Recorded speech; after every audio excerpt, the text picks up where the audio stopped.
Hey everyone, what's up? I am Utkarsh and welcome to our channel X coders. तो आज ये हमारी JS Pro series की 5th video होने वाली है और आज की वीडियो में हम लोग अपना सेकंड पार्ट देखेंगे ऑपरेटर्स का।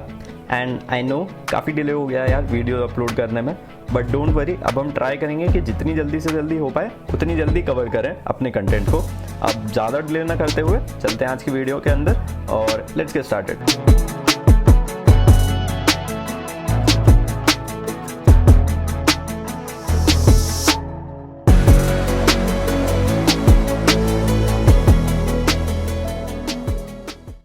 तो अभी हम लोग अपने जावास्क्रिप्ट ऑपरेटर्स के बारे में पढ़ रहे हैं।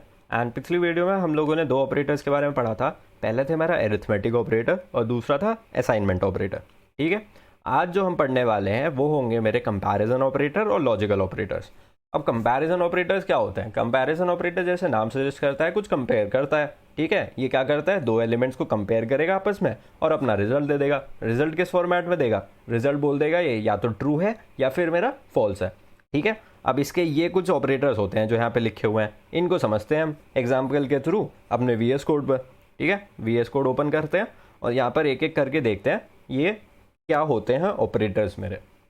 तो मैं क्या करूँगा, मैं वेरिएबल बना लेता हूँ दो। ठीक है, x बनाता हूँ, उसको वैल्यू 10 दे देता हूँ और दूसरा y बना दिया सपोज, और इसको मैंने 20 वैल्यू दे दी। ठीक है, अब मैं डॉक्यूमेंट डॉट राइट करके इनको चेक करता हूँ ऑपरेटर्स लगा के। अब सबसे पहला ऑपरेटर आता है मेरा इक्वालिटी ऑपरेटर, ये जो लिखा है मैंने डबल इक्वल टू। ये क्या चेक करता है? ये चेक करता है कि जो दो वैल्यूज़ होंगी क्या वो आपस में इक्वल हैं। अगर इक्वल हैं तो ट्रू कर दो, वरना फॉल्स दे दो। अब मेरी 10 इक्वल टू 20 तो नहीं है ना, तो ये मुझे क्या देगा? ये मुझे फॉल्स देगा। अब मैं यहाँ पे x double equal to y करूँगा तो ये क्या देगा मुझे? ये मुझे फॉल्स दे देगा। ब्राउज़र पे चेक कर लो इसे, ब्राउज़र पे मैंने जब देखा तो ये मुझे फॉल्स दे रहा है। ठीक है, जो कि सही आ रहा है हमारा। ठीक है, अच्छा, अब इसको देखने के लिए कि हमें याद रहे कि हम क्या लिखते जा रहे हैं, तो डॉक्यूमेंट डॉट राइट करके मैं एक स्ट्रिंग भी बना लेता हूँ x double equal to y के नाम से, ताकि हमें पता चलता रहे कि हम कर क्या रहे हैं। ठीक है, x double equal to y false. अच्छा, एक और चीज़, मैंने यहाँ पे दो दो डॉक्यूमेंट डॉट राइट लिखे। ठीक है, तो ये मतलब दो दो बार इतनी मेहनत थोड़ी करूँगा मैं, तो इससे अच्छा एक और हमारे पास वे होता है ये लिखने का। वो क्या होता है यार, कि जैसे अब मैंने यहाँ पे डबल कोट्स लगाए हैं। ठीक है, इसकी जगह मैं एक और तरीके से लिख सकता हूँ। अगर मुझे अपने स्ट्रिंग को और वेरिएबल को एक साथ दिखाना है, ठीक है, ये जैसे x double equal to y लिखा था ना और यहाँ पे मुझे फॉल्स दिखा रहा था, तो मैं ये चाहता हूँ ये दो डॉक्यूमेंट डॉट राइट ना लिख के ये मेरा स्ट्रिंग भी आ जाए और ये वैल्यू भी आ जाए। तो इसके लिए क्या करते हैं, एक होता है हमारे पास बैकटिक, है ना, ये कीबोर्ड पे होता है, ढूंढ लेना इसको। ये बैकटिक होता है, ये बैकटिक लगाएंगे हम। ठीक है, उसके बाद जो मुझे अपना वेरिएबल, ये जो वैल्यूज़ वगैरह शो करनी है, उसको मैं कैसे दिखाऊंगा, उसके लिए मैं यहाँ पे डॉलर का साइन लगाऊंगा। ठीक है, और करली ब्रेसेस ओपन करूँगा और उसके अंदर जो भी मुझे ऐसी वैल्यू शो करनी है उसके बारे में लिख दूंगा यहाँ पे। अब देखो, इसको हटा के देखूँ तो मेरा क्या सेम आ रहा है। इसको मैं सेव करूँगा। अब ब्राउज़र पे देखो, ब्राउज़र पे मेरा काम कर रहा है। ठीक है, इसको हम कहते हैं इंटरपोलेशन ऑफ स्ट्रिंग्स। ठीक है, चलो अब चलते हैं दूसरे ऑपरेटर की तरफ। तो दूसरा ऑपरेटर जो है हमारा वो है मेरा नॉट इक्वल टू। ठीक है, नॉट इक्वल टू ऑपरेटर क्या है मेरा? नॉट इक्वल टू ऑपरेटर ये बताता है मुझे कि क्या ये आपस में इक्वल नहीं है। तो अब इस केस में क्या आएगा मुझे? इस केस में मुझे मिल जाएगा फॉल्स। फॉल्स मिलेगा? नहीं, ट्रू मिलेगा ना, क्योंकि 10 मेरा जो है 20 के इक्वल नहीं है ना। तो अगर वो नहीं है इक्वल तो मुझे ये ट्रू देगा। ये देखो यहाँ पे ब्राउज़र पे क्या दे रहा है, ये मुझे यहाँ पे ट्रू दे रहा है। बीच में ब्रेक स्टेटमेंट लगा देते हैं ताकि थोड़ी विजिबिलिटी बढ़ जाए हमारी। डॉक्यूमेंट डॉट राइट लगाऊंगा मैं यहाँ पे और ये ब्रेक कर दूंगा इसको। एक सेकेंड, मैंने यहाँ पे कर दिया, ब्रेक लगा दिया इसको। ठीक है, ब्रेक लगा दिया और ये देखो सेव करके तैयार है हमारा। ठीक है, पहले ने दिया फॉल्स, उसके बाद मुझे ट्रू दे रहा है। बढ़िया। अब देखते हैं नेक्स्ट टू ऑपरेटर्स। अब ये नेक्स्ट टू ऑपरेटर्स जो हैं वो पिछले दो से थोड़ा सिमिलर है ना। अब मेरा क्या आता है, एक आता है मेरा ट्रिपल इक्वल टू, फिर आता है नॉट और डबल इक्वल टू। ये क्या काम करता है, इसको समझने के लिए ऊपर वाले दोनों सेम एग्जाम्पल लेके चलते हैं, है ना, और इसको कॉपी पेस्ट करते हैं यहाँ पे। एक सेकेंड, ये देखो यहाँ पे मैं क्या करूँगा, यहाँ पे मैं ट्रिपल इक्वल टू लगाऊंगा और उसके बाद चेक करूँगा क्या ये सेम दे रहा है मुझे आंसर।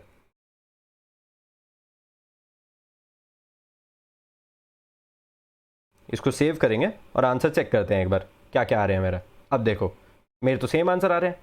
जैसे पहले ने फॉल्स दिया, इसने भी फॉल्स दे दिया यार, इसने ट्रू दिया था, इसने भी ट्रू दे दिया था। तो ये तो मतलब कुछ डिफरेंस तो हुआ नहीं। अब इसमें डिफरेंस नहीं हुआ, ऐसा तो हो नहीं सकता ना। ये ऑपरेटर्स बनाए किसी वजह से बनाए होंगे, है ना। तो चलो क्या करते हैं, हम y की वैल्यू को थोड़ा सा चेंज करके देखते हैं। ये जो मैंने 20 लिखा हुआ है इसको मैं 10 करता हूँ, लेकिन किस फॉर्मेट में? मैं करता हूँ इसको स्ट्रिंग के फॉर्मेट में, ठीक है। अब आएगा चेंज जो आएगा। अब जैसे ही मैं इसे सेव करके जाऊँगा ब्राउज़र पे, तो देखो मेरे आंसर हो गए चेंज। पहले जब x इक्वल टू वाई कर रहा था तो इसने बताया ट्रू है, ठीक है। लेकिन फिर जब मैंने ट्रिपल इक्वल टू लगाया तब इसने कह दिया तुम फॉल्स हो। इसका मतलब क्या होता है? इसका मतलब ये होता है कि मेरे ये जो डबल इक्वल टू होंगे ना, वो सिर्फ चेक करेंगे अंदर की वैल्यूज़ को, ठीक है। कि मतलब ये जो 10 होगा नंबर के फॉर्मेट में और ये जो 10 है स्ट्रिंग के फॉर्मेट में, ये आपस में सेम ही होंगे, ठीक है। इसको नहीं फ़र्क पड़ता कि तुमने यहाँ पे नंबर का डेटा टाइप दिया है और यहाँ पे एक स्ट्रिंग का डेटा टाइप दिया है। ये बस चेक करता है क्या ये वैल्यू इक्वल है। लेकिन जैसे ही मैं ट्रिपल इक्वल टू लगा देता हूँ तब ये चेक करता है कि तुम्हारा ये डेटा टाइप और इसकी वैल्यू दोनों इक्वल होनी चाहिए, क्योंकि ये यहाँ पे वैल्यू इक्वल नहीं थी। मतलब सॉरी, वैल्यू तो इक्वल थी लेकिन डेटा टाइप इक्वल नहीं था ना। मतलब मेरा x का जो था वो मेरा नंबर है, लेकिन y का मेरा जो है वो एक स्ट्रिंग है। तो इसलिए ये जो वैल्यू देता है वो यहाँ पे मुझे फॉल्स दे रहा है। और सिमिलरली केस ये यहाँ पे भी होता है। ये जैसे मैंने पिछली बारे में नॉट इक्वल टू लगाया तो इसने फॉल्स दे दिया, but not double equal to का मतलब ये साथ के साथ चेक करता है कि मेरा डेटा टाइप भी इक्वल है या नहीं है। अब क्या आते हैं हमारे, अब ये नॉर्मल आते हैं यार। ये तो हम मतलब स्टार्टिंग से पढ़ते हुए आ रहे हैं कि लेस देन ग्रेटर देन। तो अब ये कैसे काम करते हैं यार? ये भी वैसे ही काम करते हैं। अगर मैं ब्रेक लगा दूं यहाँ पे और उसके बाद देखें, एक एग्जांपल लेके देख लेते हैं यहाँ पे। अगर हमें लिखना हो यहाँ पे x और मैं लिख दूंगा इसमें लेस देन y, ठीक है। और y की वैल्यू वापस से मैं 20 कर देता हूँ इसको, ठीक। और जैसे ही मैं 20 कर दूंगा, अब सेव करता हूँ, तो देखो यहाँ पे मेरा आंसर जो आ रहा है वो आ रहा है ट्रू, ठीक है। क्या किया इसने यहाँ पे, x मेरा लेस देन y है तो बिल्कुल सही बात है, 10 तो मेरा 20 से कम है ना, तो इसलिए ये जो वैल्यू देगा मुझे, ये देगा मुझे ट्रू। बढ़िया।